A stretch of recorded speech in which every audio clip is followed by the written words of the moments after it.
안녕하세요. 네. 제 30회 법무사 2차, 동차반, 동차반 부동산 등기법 이제 첫 번째 강의, 시작을 해볼 텐데요. 저는 이제 강의를 맡은 정병화 법무사라고 하고요. 부동산 등기법 관련돼서 실제로도 제가 일을 많이 합니다. 그러니까 설명회 때도 말씀드렸지만 저는 민법에 딱 2개 조문이 있는 교환 등기도 수차게 해봤어요. 그러니까 실질적으로 실무에 관련된 내용은 제가 많이 알고 있는데 이제 2차 시험에서도 이제 실무적인 내용을 가미해서 하면 좋을 것 같지만, 근데 시험은 또 어디까지나 수험이기 때문에 이론적으로 알아야 되는 부분하고 그 다음에 실무적으로 알아야 되는 부분이 좀 다르긴 합니다. 근데 또 이거를 제가 또 왜 말씀드리냐면 실무적인 내용을 좀 잘 아시는 분들일수록 또 접근하기 쉬워요. 그 이유를 제가 또 말씀드릴게요. 일단 2차 답안지를 쓰기 위해서 이제 부동산 등기법이란 것이 어떤 속성을 가지고 있는지, 그리고 어떤 식으로 이제 시험 구성이 되어 있는지를 기본적인 맥락을 보면, 저희가 이제 부동산 등기법을 통해서 법무사로서, 그죠? 의뢰를 받고, 그 다음에 등기 신청에 대해서 이제 고민을 하고, 그리고 그 다음에 서류를 의뢰인한테 받아가지고, 그죠? 서류를 받은 다음에 최종적으로 신청서를 작성합니다. 그죠? 그래서 제가 오늘 기초자료로 드렸던 것 중에 지금 신청서 아무것도 아무것도 안 써있는 양식 한번 보세요. 양식. 그러니까 신청서조차 보지 않는 게 왜 문제가 되냐면 결국은 이걸 쓰기 위해서 지금 이 공부를 하는 거죠. 그러니까 우리가 이론적으로 배우는 내용이 결국 축약적으로 여기 신청서 쓰는 거예요. 그래서 등기법 논술 있지만 논술에 있는 내용을 결국 진짜 그냥 글씨 하나하나를 여기다 쓰는 게 신청서이기 때문에 이거 2개를 다르게 생각하거나 혹은 이거와 이거를 구분 지어버리는 순간 설명하기 힘들어집니다. 그리고 반대로 얘기하면 이걸 쓸 줄 안다는 얘기는 설명을 할 수 있다는 얘기예요. 그죠? 이게 내가 신청을 어떻게 썼더라? 예를 들면 법인이면 이거 기재하고 대표자 주소는 안 적고 뭐 이런 것들이 생각이 나죠. 그거를 어떻게 보면 논술 시험에서 법인 누구누구에 대한 등기 신청에서 신청 절차에서 신청인과 신청 절차를 논술하시오. 그랬을 때 신청인은 누가 되고 그 다음에 뭘 기재해야 되고 신청 정보에 뭘 넣어야 되고 이런 식으로 갈 수 있기 때문에 제가 동차 때 그랬어요. 잘 몰랐기 때문에 이런 당연한 법무사로서 신청서를 작성하기 위해 이걸 공부한다라는 어떻게 보면 원론적인 얘기를 몰랐기 때문에 신청서 한번 제대로 보지 않고 논술만 보면 이게 그냥 되게 많죠. 주제도 많고. 그러니까 이게 되게 머리가 아픈 게 되는 거예요. 그리고 제가 또 이 말씀을 드리는 게 이번 기출문제 한번 보실게요. 기출문제 아니라 28회 문제랑 그 다음에 29회 부동산 등기법 문제를 한번 옆에 딱 놔줘보세요. 그러면 제가 왜 이걸 이렇게 말씀드리냐. 자, 29회 거 볼게요. 더 최신 거. 29회 거를 먼저 보면 1번 보세요. 1번이 전세금 반환 채권의 일부 양도에 따른 전세권 일부 이전 등기 절차에 대해 설명하시오. 굉장히 포괄적이죠. 그러니까 전세권 반환 채권 일부 양도에 대해서 논해야 될 것 같고, 그 다음에 이전을 하고 나서 등기 절차에 대해서도 이제 신청인, 신청정보, 첨부정보 해가지고 논해야 되고, 이런 식으로 굉장히 포괄적인 문제가 전통적인 경향이었어요. 부동산 등기법. 그래서 내용을 지금 오영광 교수님 책도 보면 아시겠지만 주제를 하나 딱 던져놓고 쫙 나열식으로 써놨죠. 정보 전달식으로. 그런데 이런 트렌드는 이제 많이 없어졌어요. 많이 없어져서 문제 2번 가보세요. 문제 2번. 자, 민법 문제랑 굉장히 비슷했죠. X토지와 Y토지, Y건물 나오고, 그 다음에 아래 사실관계를 전제로 각 문항에 답하시오 해가지고, 자, 그 다음 제가 좀 읽어볼게요, 그냥. 배우자와 사별한 고령의 갑은 성년인 자녀 A, B, C, D, E를 두고 있다. 갑은 자필 정서에 의한 방식으로 유언 집행자를 지정하지 아니하고 다음과 같은 유언을 남기고 사망하였다. 법제 1066조에 따른 유언의 형식은 갖춤. 아주 친절하게 민법적인 부분은 준비가 되어 있다고 전제를 깔았죠.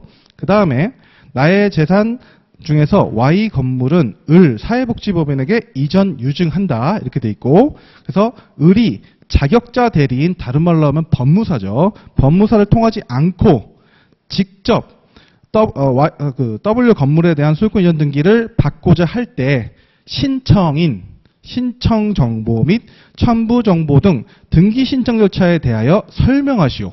자, 사례 문제를 그럴싸하게 쭉 이렇게 낸 것처럼 보이지만 결국은 이건 주제를 바꾸면, 그죠? 바꾸면 이제 유증, 그렇죠? 유증에 대한 얘기가 나오고, 그 다음에 유언 증서를 가지고 신청을 할 때 신청인은 누가 되고, 신청 정보할 때 필수 정보는 뭐가 되고, 어떤 걸 기재해야 되고, 첨부 정보로서 그 신청 정보를 설명하기 위한 첨부 정보는 뭘 들어가는지, 이렇게 바꿔서 말하면 제가 말씀드린 대로 신청서를 어떻게 써야 될지라는 생각으로 바뀌어요. 이게 제가 수험생활 하다가 이제 법무사가 돼서 일하면서 느낀 게 결국은 요거를 물어보기 위해서 요거를 알면 사실상 이걸 어떻게 작성하는지에 대한 생각을 하면 이런 신청 정보, 신청인, 신청 절차에 대한 문제는 그냥 신청서 쓰듯이 그걸 그냥 어떻게 써야 될지 이런 얘기들을 여러분이 1차에서 했던 내용을 바탕으로 해서 유증에 관련된 거는 저는 이거 보자마자 무슨 생각을 하냐면 민법 조문을 빨리 펴야겠다. 그래서 유증이라 하면 뭐 민법 몇 조에 따른 유언에 되고 검인 자필 증서는 어떻게 되고 이런 쭉 얘기를 쓰고 그 다음에 이런 등기는 어떻게 하냐 그럼 신청 방식은 어떻게 되고 공동신청주의이기 때문에 유언 집행자가 나오고 뭐 이런 식으로 그러니까 여기다가 그 쉽게 말해서 갑질 여기 앞에 보면 지금 이건 소유권 이전 등기 매매 이렇게 돼 있지만 등기 의무자, 등기 권리자 이 부분에 뭘 써야 되고 그렇죠? 그 다음에 등기 원일과 그 연월일 부분은 몇 월 며칠날 의중 뭐 이런 식으로 해가지고 쓰고 소유권 이전일 거고 뭐 이런 식으로 이런 내용들을 머릿속에 그린 다음에 이거를 이제 목차와 주제 제도를 가지고 제가 아는 범위 내에서 쭉 쓰는 거예요. 그러니까 결국은 뭐냐면 여러분들이 1차를 겪고 왔기 때문에 이 내용을 모른다는 아니에요. 모른다는 아닌데 이걸 어떻게 쓸 건지에 대해서 문제를 먼저 봐서 어떤 내용인지를 파악하고 어떤 주제를 내가 쓸 건지 정하고 그 다음에 어떤 주제들을 이렇게 쭉쭉쭉 그러니까 내용들의 컨텐츠를 쭉쭉 확인한 다음에 그걸 한번 써보고 그 다음에 목차를 구성하고 쓰면 그게 답안이 되고 정도의 차이만 있을 뿐입니다. 그러니까 부동산 등기 보통 시험을 보고 나시면 꽈락은 없어요. 꽈락은 없어요. 어떤 내용은 다 쓰세요. 그러니까 모르는 주제가 나와도 다 쓰세요. 왜냐? 법전이 있고 내가 아는 내용이 있기 때문에 쓰세요. 근데 무슨 차이가 나느냐? 잘 쓰고 못 쓰고 점수를 많이 받고 못 받고의 차이가 나는데 이거는 제가 단편적으로 말씀드릴게 제가 솔직히 부끄럽지만 형사소송법을 옵션 만점에 17점 받았어요. 근데 제가 그 5개의 주제 중에 그게 그 해 무슨 경찰직 시험에서 나왔던 문제라고 하더라고요. 그래서 알고 들어온 사람도 많았어요. 답을. 그래서 제가 이제 동기랑 얘기를 하면서 맞춰봤더니 5개 중에 3개를 틀렸다고 제가. 그래서 와 이거는 꽈락이다. 그래가지고 다른 시험을 잘 봐도 이제 이 부분에서 문제가 있겠다 했는데 단 하나 다른 거는 저는 아까 말씀드렸다시피 그냥 글을 쓰더라도 뭐 결론 뭐 이런 뜻이다 해서 그냥 목차도 없이 그냥 이렇게 쓴 게 아니고 그냥 조문을 바탕으로 해서 제가 아는 대로 해서 그냥 나름 이렇게 있어 보이게 쓰긴 했어요. 구조를 써가지고 생각을 해서 그랬는데 17점인데 뭐 누군지는 말하지 못하지만 12점이 있었어요. 답을 다 맞춘 친구. 그러니까 제가 단연컨대 말씀드리는데 이 채점하시는 분들도 결국은 이 법을 전공하신 분들이고 그 다음에 논술이잖아요. 논술. 그럼 논리적으로 서술항을 해야지 내가 답을 맞췄다. 객관식이랑 달라요. 객관식은 잘 풀어서 5점을 맞추든 찍어서 5번을 맞추든 답이죠. 하지만 이 5번을 판단하기 위해서 답은 틀렸지만 이런 논의 과정을 갖추고 결론은 이렇게 된다 해도 결론이 틀렸더라도 점수를 줍니다. 어느 정도 이게 얘가 논리적 구조를 했다고 하면 그렇기 때문에 제가 이제 이런 그 논리적으로 서술하는 방법, 그죠? 이런 것들에 대해서 설명을 계속 드릴 거고, 그러니까 이 수업 전반에 있어서도 제가 지금 여기서 제가 공유물 분할 판결의 성격은 형성 판결이고요. 형성 판결이기 때문에 형성 판결은 형성해서 이런 얘기를 안 해요. 그러니까 공유물 분할해서 그러면 판례는 이렇게 보기 때문에 형성권 요것만 기억하세요. 그리고 답안지 적어야 돼요. 형성권. 그리고 이행 판결과 형성 판결 차이는 그렇죠. 이행 판결 이행하라 주문에 들어간 거고 예외적으로 공유물 분할 판결은 형성권이기 때문에 판결이 확정된과 동시에 효력이 있다. 끝. 이렇게만 설명하고 끝날 거예요. 그래서 왜 효력이 있고 공유물 분할 판결에 대해서 어떤 의미가 있고 이런 거 저한테 지금 설명을 요구하시면 답안지 못 씁니다. 알겠죠? 그러니까 그런 부분은 넘어가도록 할 테니 그렇게 생각을 하시면서 보시면 되고요. 자, 그래서 이제 그 다음에 또 말씀드리고 싶은 거는 자, 이제 구조예요. 그럼 제가 뭐 17점 맞고 12점 맞고 이걸 어떻게 잘했냐? 그게 김미영 법무사님 말씀도 맞아요. 그러니까 목차에 목을 매면 안 돼요. 목차에 목을 매면 안 되지만 내가 말하고자 하는 거에 대한 정확한 쉽게 말해서 결론과 근거 과정에 대한 도출 그 과정은 있어야 돼. 그게 논리적으로 쓰는 거잖아요. 논리적 서술. 그러니까 자 먼저 보시면 어떤 문제에 대해서 예를 들어서 어떤 주제에 대해서 내가 뭐 예를 들면 부기 등기를 쓰겠다. 그러니까 뭐 부기 등기 관련돼서 뭐 어떤 주제를 쓴다 그러면 당연히 뭐 첫 번째로 나와야 될 부분이 그 다음에 어떻게 보면 그 다음에 뭐 목적. 다른 말로 하면 취지죠. 취지. 개념에 대한 거. 그 다음에 종류. 그렇죠? 이런 얘기들. 그리고 쭉 이렇게 가다 보면 이런 내용들이 뭐 요건, 특히 요건 중요하죠. 요건. 그러니까 이런 어떻게 보면 목차 카테고리에 들어가는 하나를 이 주제에 대해서는 자기가 적합하다고 생각하는 걸 선택을 하는 거예요. 쓸 때, 서술할 때. 이런 걸 하나 서술을 하고 그리고 그 다음에 항상 가는 내용이 제가 볼 때 의의나 의미는 당연히 써줘야 돼요. 의미. 그렇게 하고 목적, 종류, 취지 이런 게 쭉 가고 그 다음 단에 꼭 나오는 게 이제 신청 정보 그 다음에 4번 첨부 정보 그죠? 그 다음에 등기관의 심사 그 다음 등기사항 이런 거죠. 조치 이런 거 심사. 그러니까 항상 모든 답안에 이렇게 가야 된다가 아니라 이런 큰 틀 전체적으로 그러니까 이걸 예를 들어서 50점을 기준으로 해서 이렇게 잡는다고 하면 20점짜리면은 결론 그다음에 이거 중에 하나 딱 끝. 이런 식으로. 그래서 이 신청 제가 이렇게 나눈 이유가 뭐냐면 이 앞에 부분은 사실 이게 강하죠. 정보 전달이 강하죠.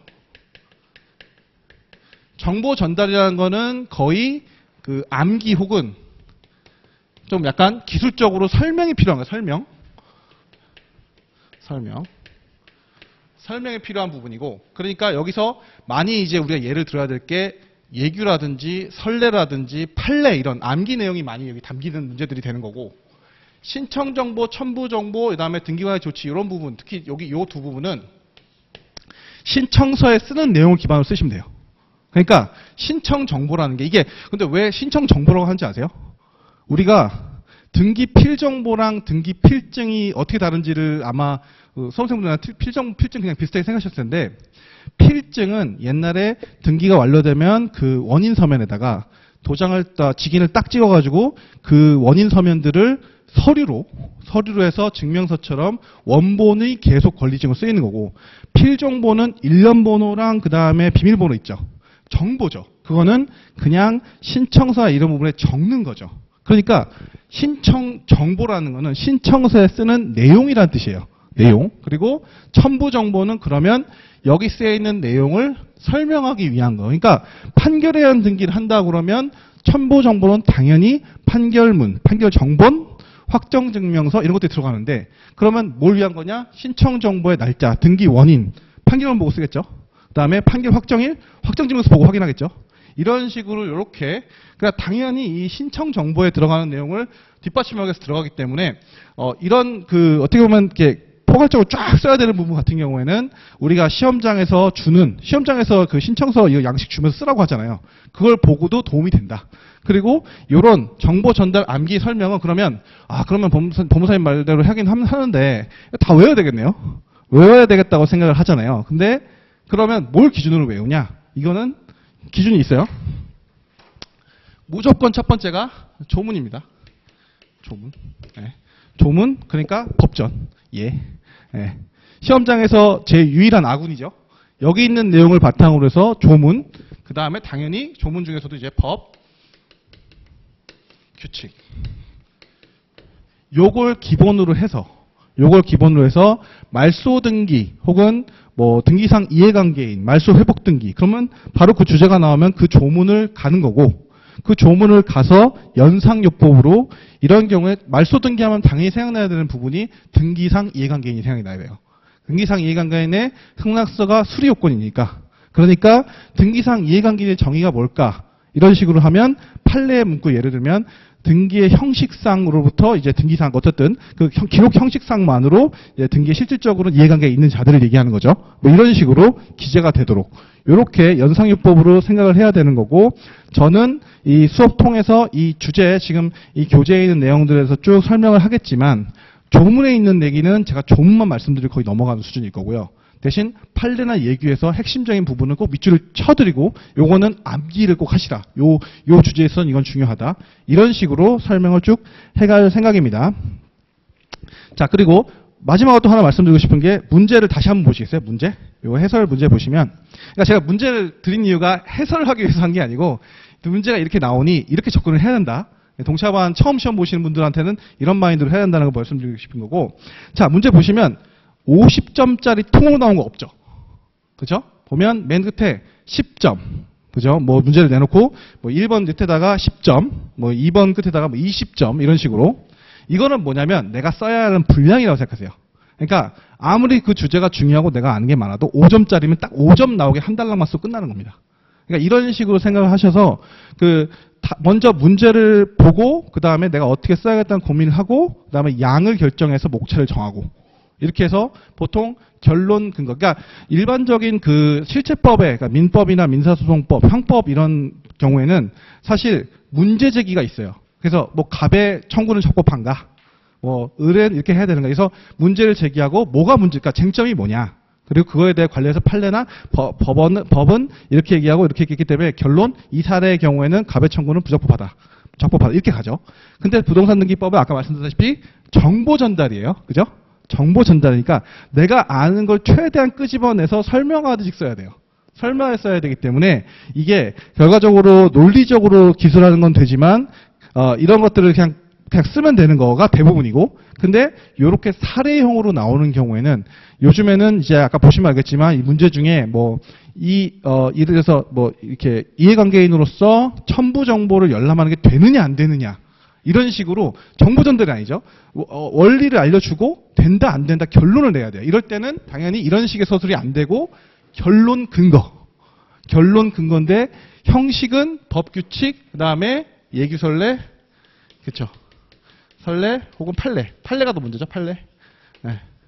그래서 결론 그다음에 된다 안 된다 결론 뭐 그다음에 법 주변에는 이렇게 할 수 있고 그다음에 판례에 따라서 이렇게 되고 그다음에 최종적으로 그렇기 때문에 뭐 갑의 신청은 받아들이면 안 되고 뭐 받아들여도 되고 이런 식으로 나뉜다는 겁니다. 그러니까 이 얘기는 제가 좀 가볍게 하는 이유가 부동산 등기법은 아직도 정보 전달 그죠? 그 정보 전달이고 우리가 아는 내용을 이제 논리적으로 서술하는 데도 맞춰져 있기 때문에 그래서 이 방금 말씀드린 결론, 근거 이거를 모든 2차 시험에 통일화시키면 안 되고 그거는 실체법 쪽, 실체법 형법이나 민법 이런 쪽 그런 쪽에 적용을 시키시고 부동산 등기법은 좀 그렇게 생각하셔서 그리고 이게 아까도 제가 말씀드리지만 정보 전달하고 이렇게 되는 건 암기 이런 얘기를 하는 이유가 뭐냐면 그럼 여러분이 지금부터 이걸 외워야 되냐 이런 얘기 또 아니에요. 왜냐하면 1차를 통과하셨다는 거는 내용은 어느 정도 다 숙달이 돼 있다는 거예요. 그거를 끄집어내는 방법. 그러니까 이런 식으로 내가 서술을 안 해본 거예요. 그러면 공부 방식이 어떻게 가야 되냐?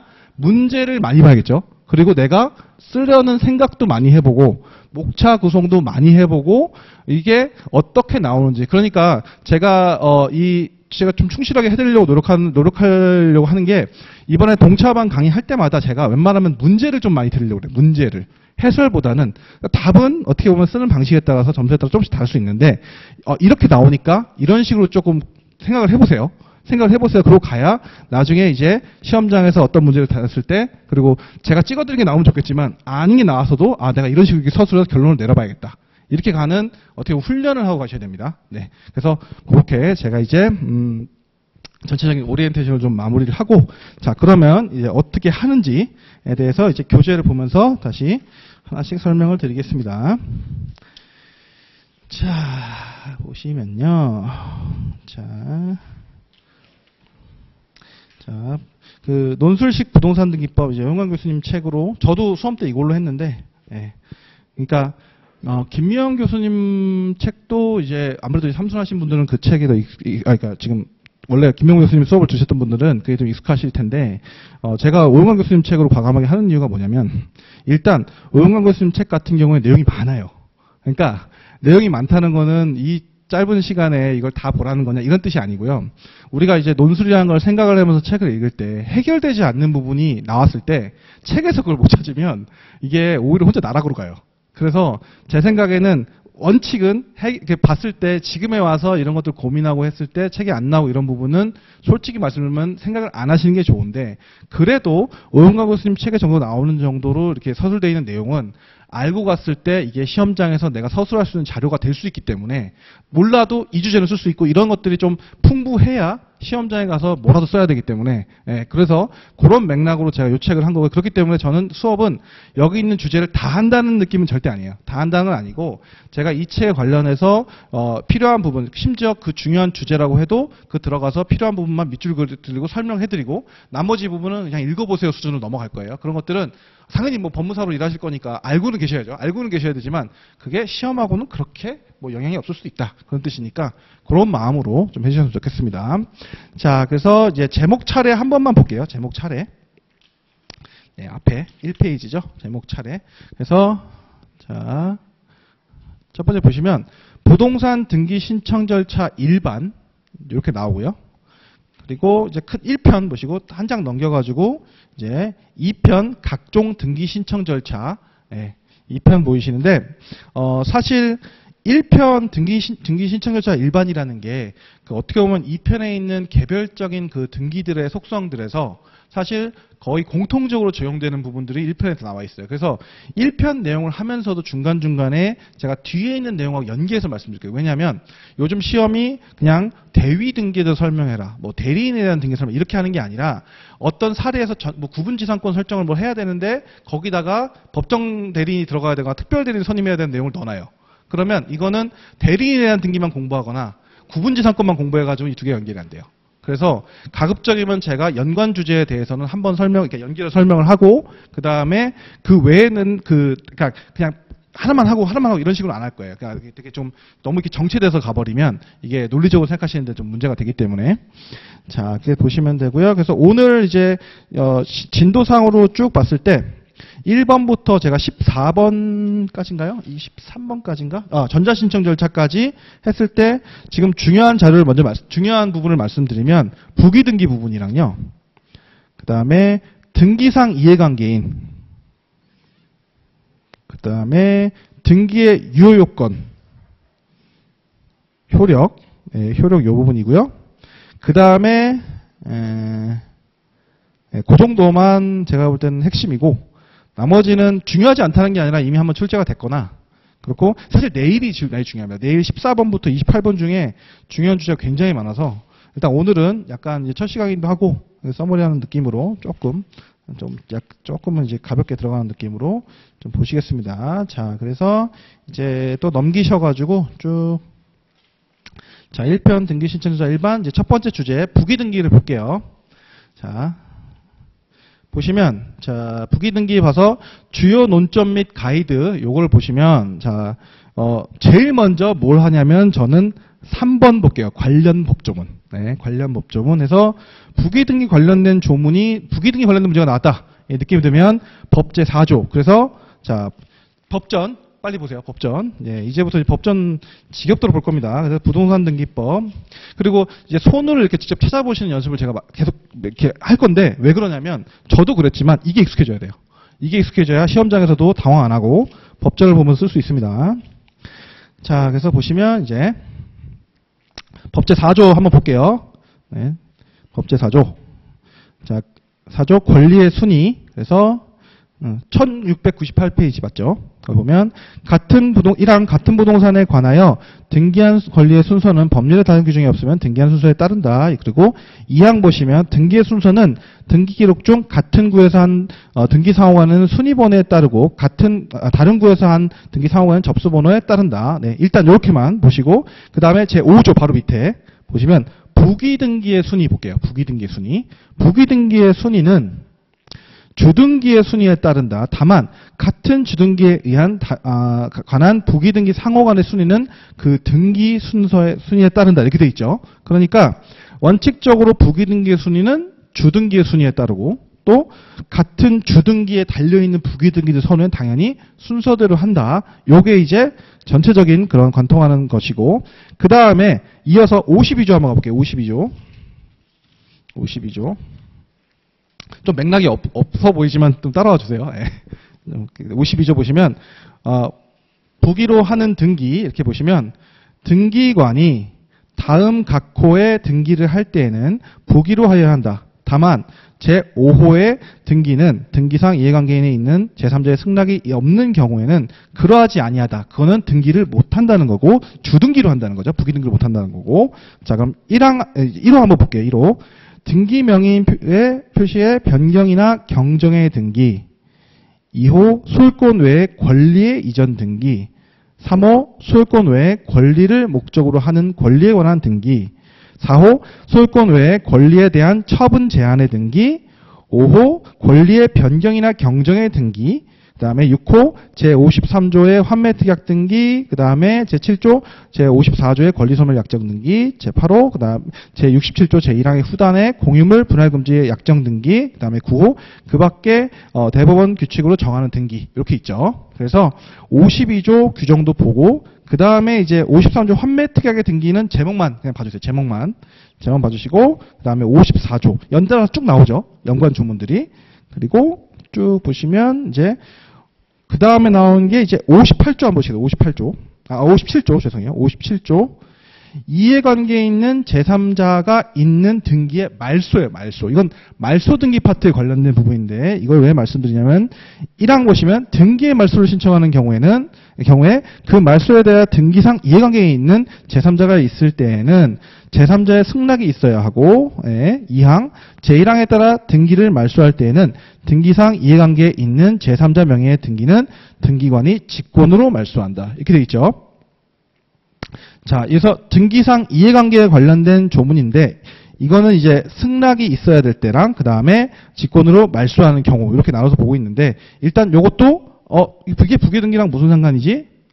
하지만 일단 한번 기억을 해두세요. 이게 반복적으로 볼 거라서 그래요. 그 다음에 78조 78조 뭔지 한번 가볼까요? 아마 처음 하시는 분들은 법전 이렇게 보는 것 자체가 생소할 거예요. 네. 저도 이거 처음 할 땐 그랬는데 이게 굉장히 중요하더라고요. 자, 78조 한번 보세요. 공동저당의 등기. 공동저당의 등기.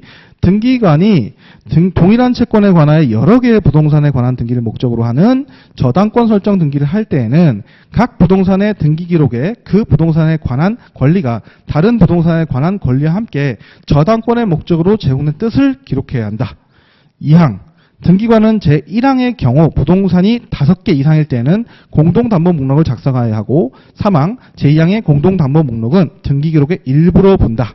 그리고 4항 등기관이 한 개 또는 여러 개의 부동산에 관한 권리를 목적으로 하는 저당권 설정의 등기를 한 후 동일한 채권에 대하여 다른 한 개 또는 여러 개의 부동산에 관한 권리를 목적으로 하는 저당권 설정의 등기를 할 때에는 그 등기와 종전의 등기에 각 부동산에 관한 권리가 함께 저당권의 목적으로 제공된 뜻을 기록해야 한다. 이 경우 제2항 및 제3항을 준용한다. 그리고 5항 제4항의 경우 종전에 등기한 부동산이 다른 등기소 관할에 속하는 때에는 71조 제2항 제3항을 준용한다. 이렇게 되어 있죠. 자, 이렇게 보시면 이제 이것도 부기등기와 무슨 관련인지 쉽겠지만 공동저당 관련된 주제가 또 나와요. 자, 한번 보시고 그 다음에 이제 규칙으로 갑니다. 규칙 부동산 등기 규칙 계속 연달아 넘기면 그 다음에 바로 규칙이 나와요. 규칙. 자, 규칙 보시면 제2조 볼게요. 제2조. 부기등기의 번호 기록.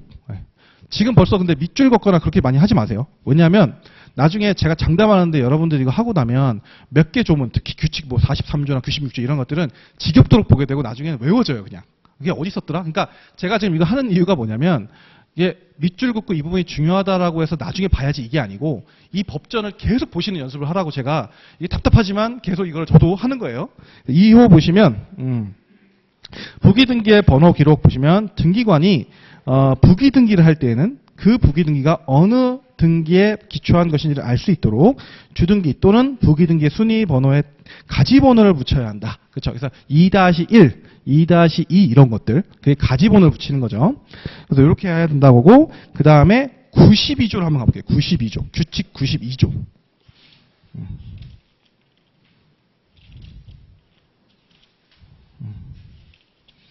시간이 걸려도 이걸 해봐야 됩니다. 자, 92조. 갑자기 이제, 대지권의 변경 등 이렇게 나오죠.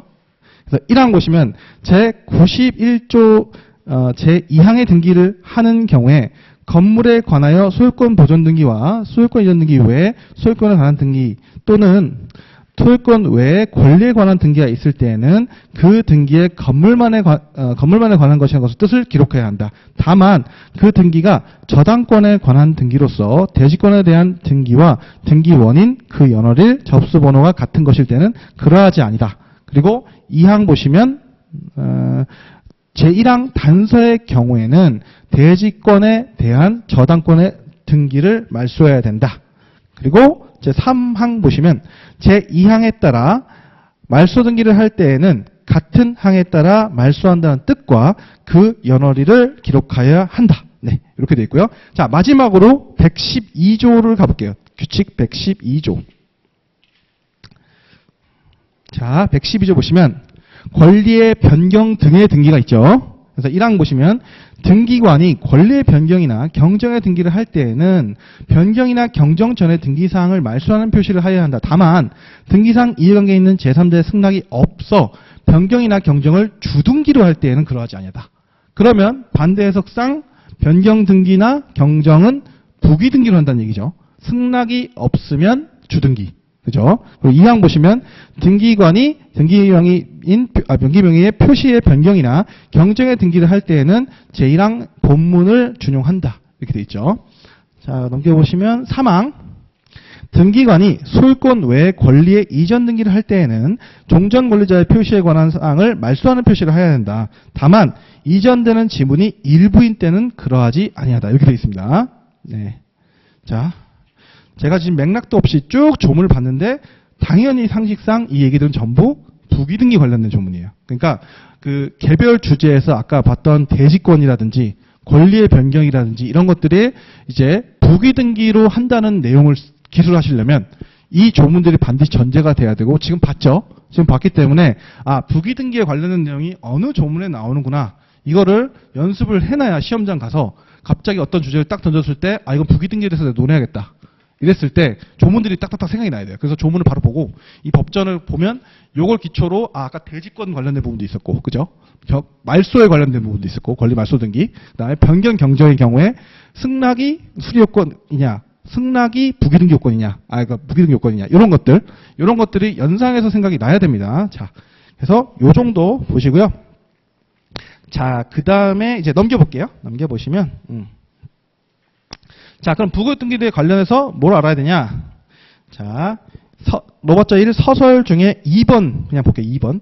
부기등기의 성질과 주등기의 일체성. 그래서 마지막 단락, 그 두 번째 단락 두 줄 보세요. 한편 부기등기는 이거 밑줄입니다. 주등기에 종속되어 주등기와 일체성을 이루는 등기로서 주등기와 별개의 등기는 아니다. 제가 밑줄 친다면 요거만 밑줄 겁니다. 그리고 나중에 볼 때 부등기의 정의를 써라 그러면 부등기는 부등기는 주등기에 종속되어 주등기의 일체성을 이루는 주등기로서 변기와 별개의 등기는 아니다. 이거만 기재하고 끝나는 거예요. 의미 끝난 거죠, 이걸로. 그렇죠?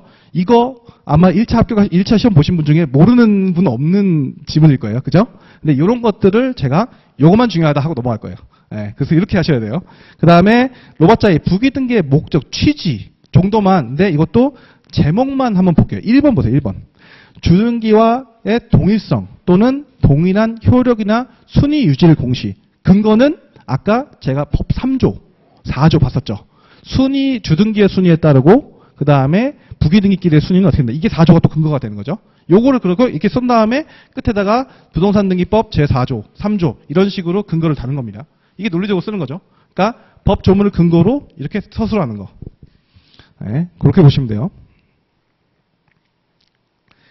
자, 그렇게 보시면 되고 5페이지 넘깁니다. 네. 제가 볼 때는 그닥 읽어는 보세요. 읽어는 보셔도 되는데 복습하실 때. 근데 제가 볼 때는 답안지 기술할 만큼 필요한 내용은 그렇게 없어 보입니다. 그 주제가 나오면 모르겠지만. 자, 그 다음에 6페이지. 그 다음에 로마자 4번 부기 등기의 요건.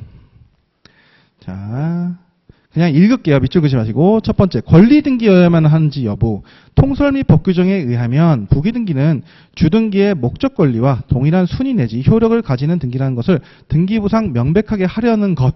그죠? 그래서 밑에 괄호 안에 자, 법 제5조, 그다음에 법 제52조. 요거 밑줄 그세요. 법 조문만 밑줄 그세요. 법 조문만. 나중에 요 내용을 기술하기 위해서는 법 제5조랑 법 제52조에 있는 내용을 그대로 뺏긴 거거든요. 그러니까 우리가 기억할 거는 부기 등기에 관련된 얘기 하려면 그냥 법 제5조랑 52조를 보면 되는구나 이것만 기억하시면 돼요. 네. 그게 뭐였지? 이런 것까지는 한번 읽어보시는 걸로. 자, 그 다음에 2번 나오죠. 2번. 등기상 이해관계인의 승낙을 얻어야 하는지 여부.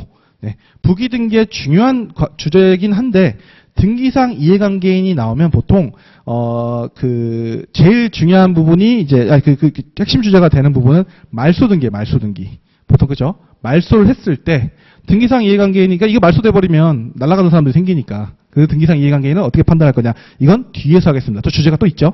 그러니까 이게 겹쳐요. 내용이 많아 보이지만 의미 없어요. 그냥 넘기세요. 네.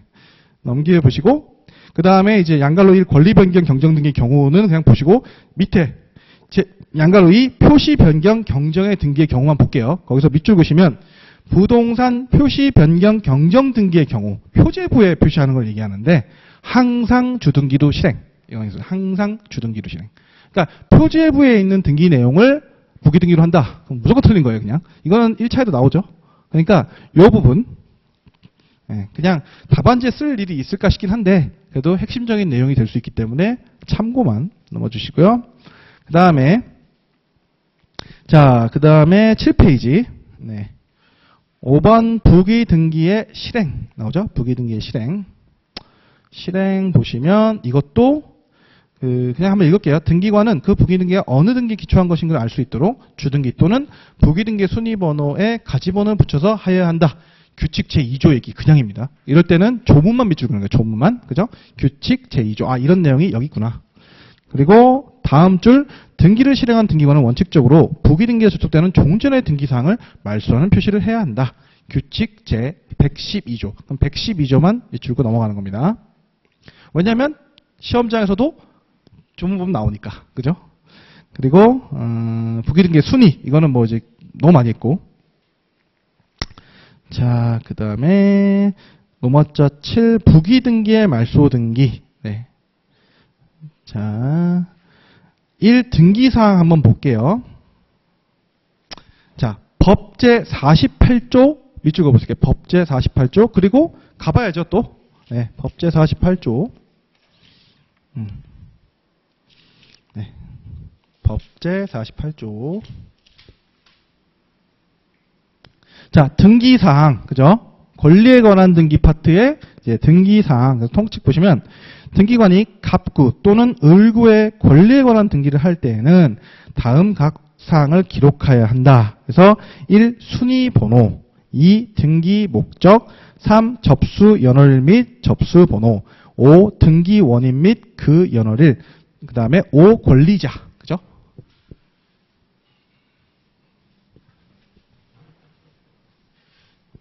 제가 실무를 하고 있지만서도 이 등기부를 이제 우리가 보면, 그러니까 이 1차 시험이나 쭉 이제 지금 이제 공부를 하시면서 보면 이게 저희가 이렇게 지문식으로 쭉 서술되어 있는 거에만 익숙하잖아요. 근데 요즘 문제 트렌드가 아예 등기부 자체를 던져주고 해석을 시키죠. 이 1차도 그게 나왔죠, 이번에. 그러니까 여기 보시면 등기부가 이렇게 있을 거 아니에요. 그러면 등기부가 이렇게, 그러니까 쉽게 말해서 서면이 이렇게 있으면 거기에 여기 48조 기재사항의 1번 순위번호. 그렇죠? 순위번호. 당연히 순위번호 나오고. 그 다음에 뭐가 나오죠? 등기 목적. 네. 그렇죠? 그 다음에 등기 목적, 그 다음에 접수 연월일 및 접수 번호. 연월일. 그 다음에 원인 일자, 그죠? 및 일자, 그리고 권리자.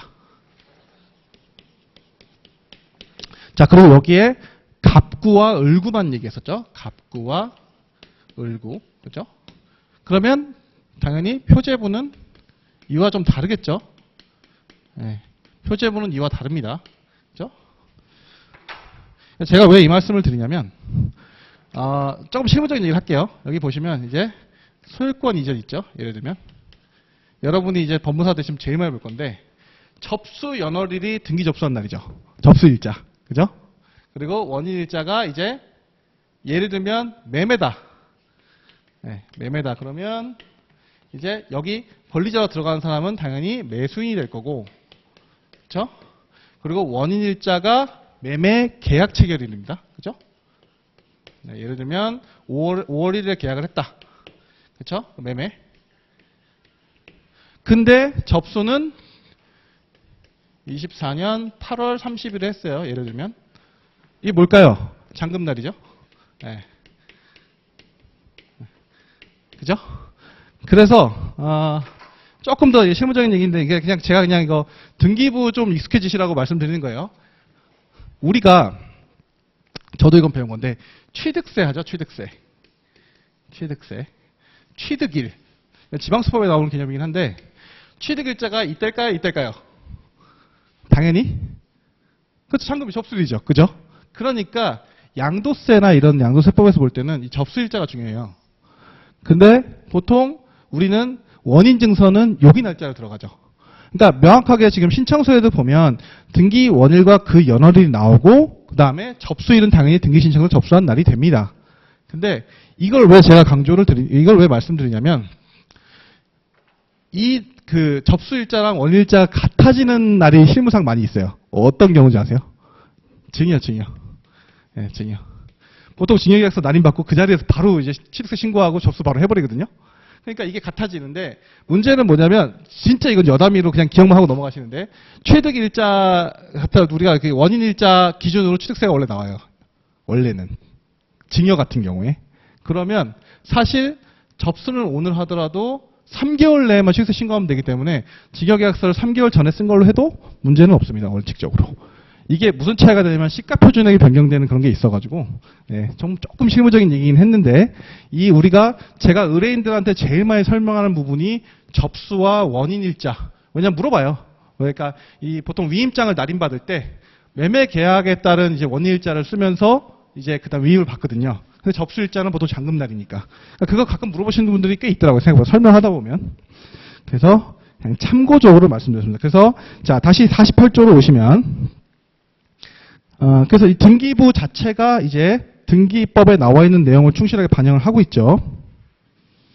자, 그래서 2항 보시면 제1항 5호의 권리자에 관한 사항을 기록할 때에는 자, 권리자의 중요하죠. 성명 또는 명칭 외에 주민등록번호 또는 부동산 등기용 등록번호와 주소 또는 사무소 소재지를 함께 기록해야 한다. 그죠? 보시면 부동산 등기용 등록번호는 보통 누구를 상정하냐면 외국인, 그죠? 외국인이고 그 다음에 주소 또는 사무소의 소재지는 법인, 보통 법인, 그죠? 이렇게 가는 거죠. 그 권리자에 대해서 뭐뭐 적으라고 되어 있냐면, 그죠? 주소, 성명, 명칭, 주민등록번호, 부동산 등기용 등록번호, 법인 등기부 등록번호 또는 사무소 소재지, 주소, 그죠?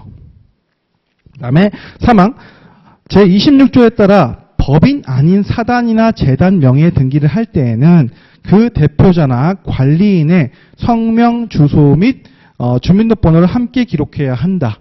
그렇죠? 이거는 법인격이 인정이 안 되기 때문에 법인 아닌 사단으로 별도로 이렇게 등기를 할 때는 이렇게 기록을 해야 한다는 게 돼 있고 4항 제1항 제5호의 권리자가 2인 이상인 경우에는 권리자별 지분을 기록해야 하고 등기할 권리가 합유인 때에는 그 뜻을 기록해야 한다. 그래서 공유로 들어갈 때는 여기에 이제 한 칸에 매수인이 공동 매수한다 그러면 공유자 지분 2분의 1 누구? 공유자 지분 2분의 1 누구? 이렇게 들어가요. 그 등기부를 보시면 그렇게 됩니다. 그래서 이제는 단순히 이걸 설명하는 거에 그치지 않고 이렇게 아예 등기부를 보여주면서 사례를 내고 이거에 관련해서 서술하는 문제랑 신청서를 작성하는 문제가 나오니까 제가 이게 법 제48조에 근거해서 이렇게 한다. 보시면 되고 그러면 또 많이 가긴 했지만 자 7페이지 다시 오셔서 등기사항 보시면 그죠? 일반적인 등기사항 외에 원칙적으로 주등기를 말소한 후 부기등기는 등기관이 직권으로 말소한다. 그러니까 보통 1번 이렇게 달려있고 그 밑에 부기등기로서 1-1이 이렇게 있으면 말소는 얘를 말소하고 얘는 그러니까 이거는 신청으로 말소하고 딸려있는 거는 여기는 직권으로 한다는 얘기죠. 직권으로. 그런데 여기 이 내용을 좀 봐달라고 말씀드린 이유가 다만부터가 중요해요. 부기등기만, 네, 만에 밑줄세요. 만. 부기등기만 원인 무효인 예외적인 경우에는 그 부기등기만을 말소한 후 말소된 종전의 주등기 명의를 직권으로 회복한다. 그래서 법제 59조로 돼 있죠. 59조 한번 가보실까요? 59조. 자, 59조. 자, 59조 말소 등기의 회복. 그죠? 말소된 등기의 회복을 신청하는 경우에 등기상 이해관계에 있는 제3자가 있을 때에는 그 제3자의 승낙이 있어야 한다. 그죠? 말소 회복에 관련된 조문이죠. 자, 이렇게 보시면 돼요. 그러니까 우리가 그 부기등기는 원칙적으로 주등기 말소하는 거에 따라간다는 거, 직권으로 말소한다는 건 알지만 부기등기만 말소할 수도 있다라는 거, 그거만 기억을 해주시고요. 자, 그 다음에 이제 신청 절차. 신청 절차는 그냥 참고만. 사실상 주등기 말소에 대한 내용을 기재하면 부기등기는 직권으로 말소하기 때문에 신청 절차 이런 내용은 쓸 얘기가 별로 없어요, 사실. 그죠? 그러니까 넘어가시면 됩니다.